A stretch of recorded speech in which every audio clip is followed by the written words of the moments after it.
Robert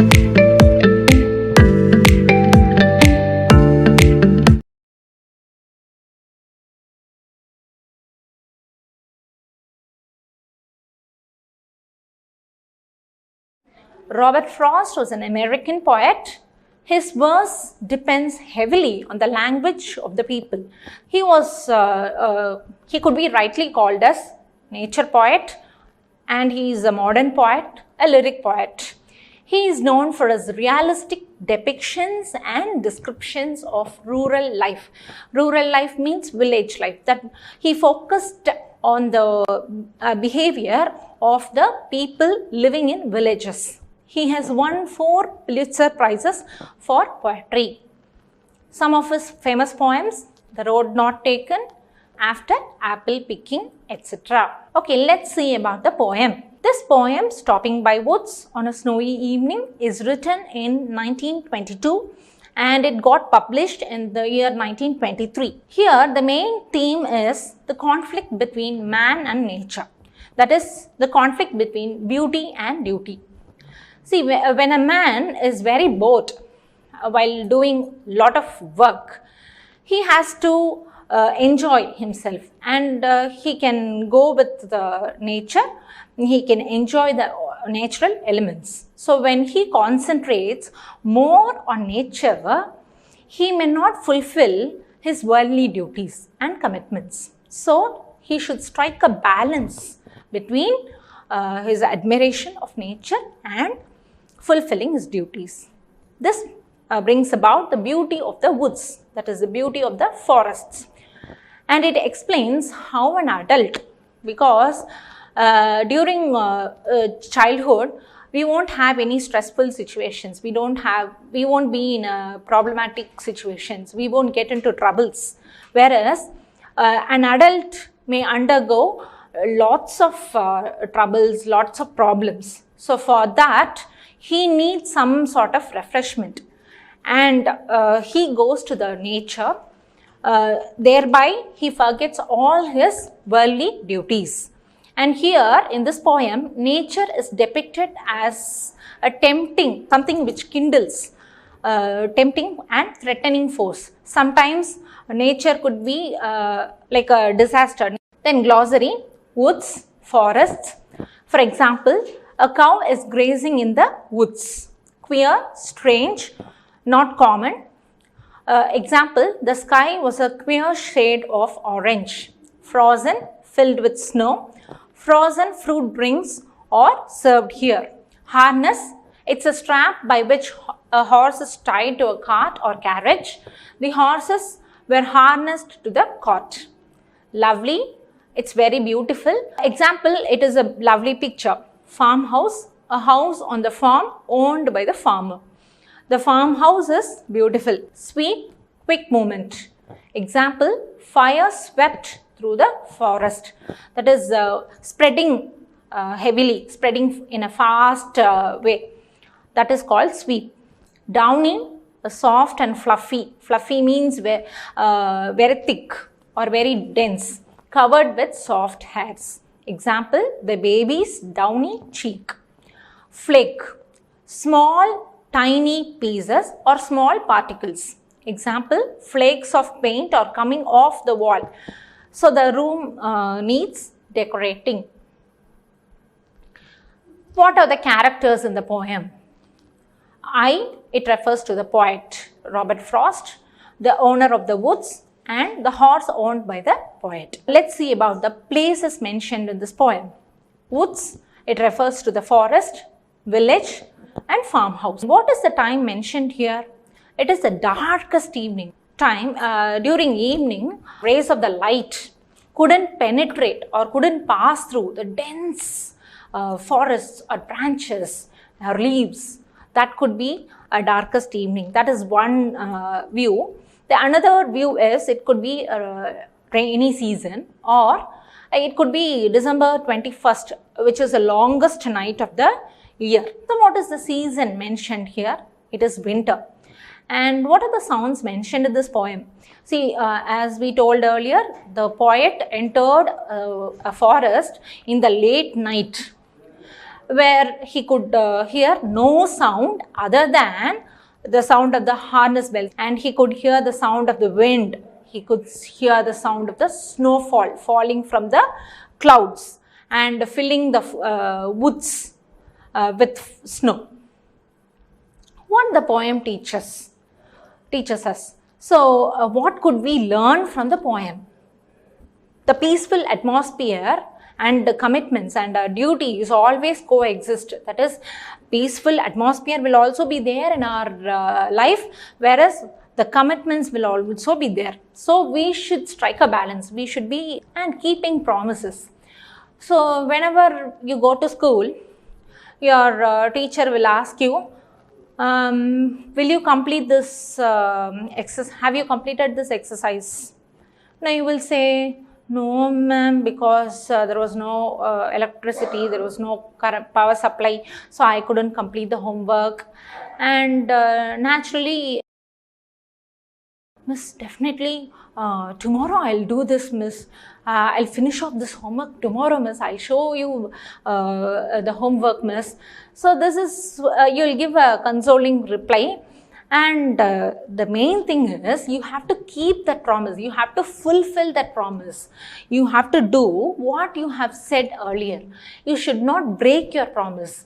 That is, on the next day when you come to school, before she asks or before he asks you the homework, you should show the notebook, miss, I have completed the homework. So this is what keeping promises. So in life also, we should have the capacity to keep the promises we make. And traveling miles. So traveling miles means it could be the distance to be covered. As in the poem, the poet has to cover a long distance. But in our life, we have to move from one phase to phase. As Henry Van Dyke in his poem Life says, let me but live my life from year to year. We need to live our life happily, whether we face a difficult situation or whether we face a pleasant or happy situation, we should live our life to the fullest. Then the poet is in a difficult situation as how to decide whether to stay there in the woods or to leave for his place or to leave for his hometown. This we already dealt. He is in a conflict. In the last stanza of the poem, this conflict is mentioned, and he is in a conflict whether to stay there in the woods, thereby enjoying the beauty of the woods, or to go to his hometown and look after his work, his remaining work, his pending work, or to fulfill his duties. So the next point what we could learn is seeking solace. Solace is a sense of comfort, a feeling of comfort, a feeling of relief from nature. When we are one with nature, we forget about even our own self, and we forget about all the problems. We forget about the atmosphere which is around us, and we concentrate and only on enjoying the beauty of the nature. So seeking solace from nature is one of the major themes in this poem. So let's see about the explanation of the first stanza. Whose woods these are? I think I know. His house is in the village though. He will not see me stopping here to watch his woods fill up with snow. Here the poet says, when he is walking, when he is traveling, when he is riding on his horse, he says that I know the owner of the woods, or I know to whom these woods belong to. His house is in the village though. Though he is not here with me, I know his house is somewhere in a distant area, distant place in the village. So he will not see me stopping here to watch his woods fill up with snow. The owner of the woods is taking rest in his house, and he will not see me, he will not notice me, who is standing in his woods to enjoy or to take rest. So he won't know who is there in the woods and who is enjoying the beauty of the woods, that he is not aware. Next stanza. My little horse must think it queer to stop without a farmhouse near, between the woods and frozen lake, the darkest evening of the year. So here the poet says, my little horse. So when someone or when something is very close to us, we would say, it is my book, it is my pen, he is my father, he is my friend, and he is my teacher. So likewise, when we share a close relationship with someone or something, we use the word my. So here also the poet says, my little horse. So that shows how close or how dear, how he loves his horse very much. My little horse must think it queer. Queer means, what's the meaning? Queer. It is not common. It is not common. That is, it is very strange. My little horse must think it queer to stop without a farmhouse near. So there is no farmhouse here near the woods. The horse is thinking to itself why his owner stops in the middle of the woods without a farmhouse to take rest, between the woods and frozen lake, the darkest evening of the year. So here the horse is personified, is given the qualities of a human being, and it has a thought process. It is able to think. So the poet as well as his horse is in between the woods, in between the forest and the frozen lake, the lake which is full of ice. He gives his harness bells a shake to ask if there is some mistake. So the horse is shaking its bells in order to alarm, in order to make aware of the poet why he stays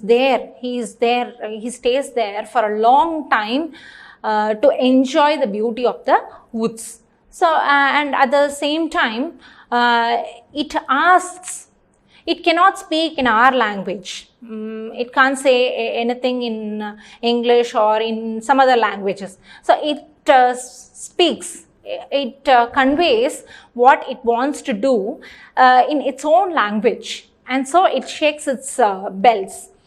So shaking the bells means it asks the master, have you committed any mistake? The only other sound is a sweep of easy wind and downy flake.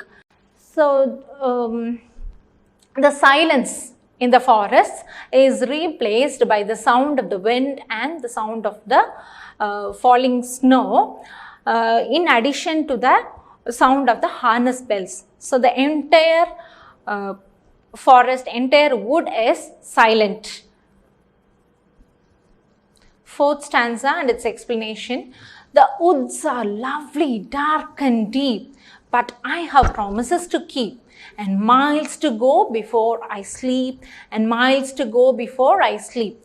So here the poet gives a wonderful description of the woods. He says that the woods, the entire forest, are lovely or very beautiful, very dark and since it's late evening, and deep, it covers a larger area, but I have promises to keep. So here is a sudden change in his mood. He is reminded of the promises, he is reminded of the duties he has to do, he is reminded of the obligations he has to fulfill. So he says, but I have promises to keep. So, and miles to go before I sleep. So I need to cover a longer distance before I could take rest, before I could go to bed. And miles to go before I sleep. Here, before he dies, he has to accomplish, he has to execute many duties, and he has to fulfill all his commitments. So here is an explanation of the last two lines. And miles to go before I sleep, and miles to go before I sleep. So here the poet enjoys the scene for a long time. But he is reminded of his duties. He has other responsibilities in life. He has to go a long way before he sleeps. He has to travel long, and he has to cover a longer distance before he sleeps. He has to move on. So there is no that needs no longer break. So he has to move on. He has to continue his journey. Here the poet repeats the last line to attract the attention of the readers. These two lines indicate the covering the remaining distance and fulfilling the duties of the word. Here sleep refers to the depth. So as we in our real life have many things to look at with surprise. We may wonder many things, we may admire many things, and we have many things to enjoy. But in most cases, we cannot simply enjoy, because we have to do many things in our short lifespan. So we have to move on as life goes on. Here is a small recap. Who is the speaker? Robert Frost. On which is a poet mounted? Horse. Does the poet know the owner? Yes. Where is the house of the owner? In the village. Who won't see the poet stopping in the woods? The owner of the woods. Which gets filled up with snow? Woods of the owner. Were the poet and his horse accompanied by anyone? No, they were alone in the forest. Was there any farmhouse near? No, there was no farmhouse near. How did the horse feel when the poet stopped? The horse felt very strange, very queer, and very odd. Where were they stopping? Between the woods and frozen lake. What was the time mentioned in this poem? It was late evening, and so it was becoming so dark. What was the season? It was winter. What does the horse symbolize? The conscience of the poet. Who shakes his bells? Horse. What does the shaking of the bells denote? Whether the poet has committed a mistake or whether he has chosen a wrong path. What atmosphere prevailed in the entire woods? Calm, silent, and peaceful atmosphere.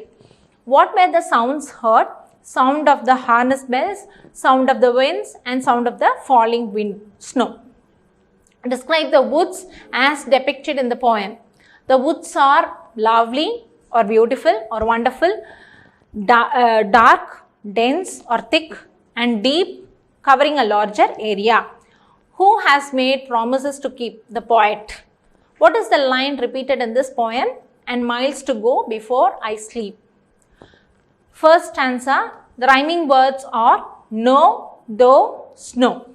The rhyme scheme is A, Then second stanza, rhyming words are queer, near, year.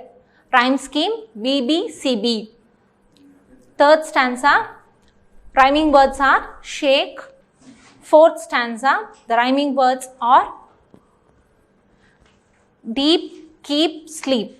Rhyme scheme is DD. The learning outcomes 6, that is, the students have to observe the stress, tone and intonation to recite the poem. Then learning outcome 22, the students appreciate the literary devices in the poem. These learning outcomes are achieved by studying this poem. Literary devices, personification, attaching human characteristics or qualities to something which is not human. In this poem, we find he gives his harness bells a shake. So he and his, that denote the horse. Imagery, sparking or kindling the sense organs. Here sound imagery, we have harness bells, sweep of easy wind and downy flake. Visual imagery, woods fill up with snow, little horse, frozen lake, Woods are lovely, dark and deep, miles to go. Repetition, and miles to go before I sleep, and miles to go before I sleep. Summary of the poem. One snowy evening, the speaker rides on a horse into the deep woods where there is no passers-by. He stops in the woods and he knows the woods belongs to a man whose house is in a village. He feels peaceful and appreciates the beauty of the woods in winter. His horse must think it's strange to stop in that dark place between the woods and frozen lake. The speaker hears the shaking of the horse bells as a sign to ask his owner whether there is something wrong. The other sounds he hears are those of wind and downy flakes. Although the woods are pretty and pleasant to him, he has to keep going because he has the responsibility to fulfill his promises and execute his duties.